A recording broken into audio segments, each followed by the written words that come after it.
Dimapuna muntu mmoja wa mpapo muzimu na menanga kamenya nende episode. Tie, furo nchana.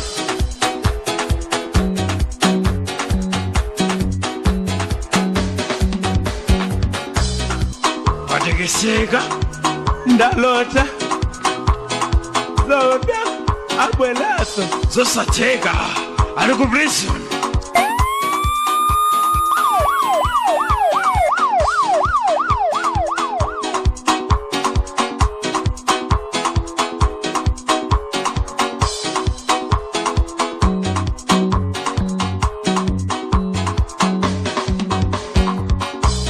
Asamazi chame chifukwa mamuna nzako ndipachulu.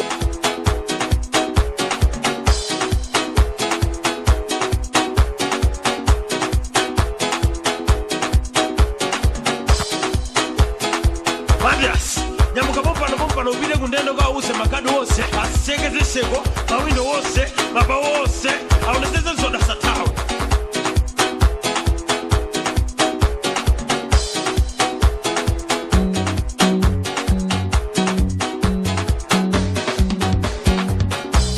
Mwatu mamada wa uchikape hayataka pangisa kuti zodo atawe Zosatega Alukubrison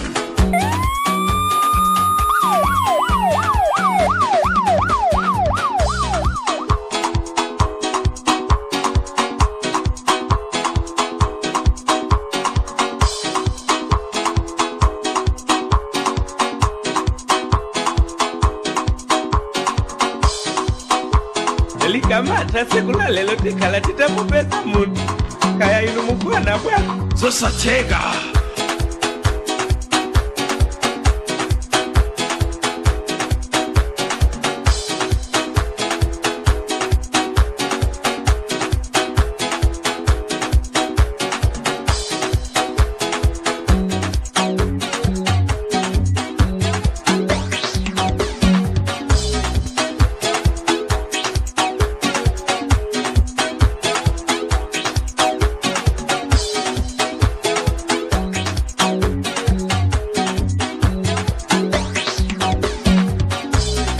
Amene ndoyipa ofunika kumane ndi anzake oziwa kukuso zoyipa asatizunguze ngati na chipanti.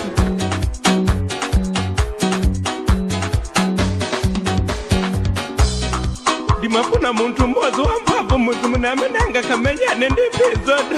Tie, furo nchana.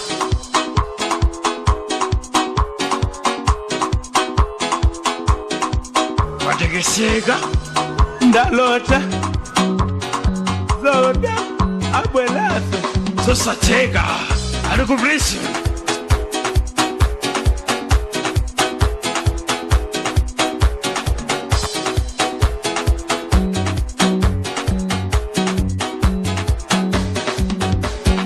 Madias nyamuka pompano ubile kundendo kwa use makadu wose asegeze sego mawindo wose maba wose aunezeze zoda satawe Alukubrison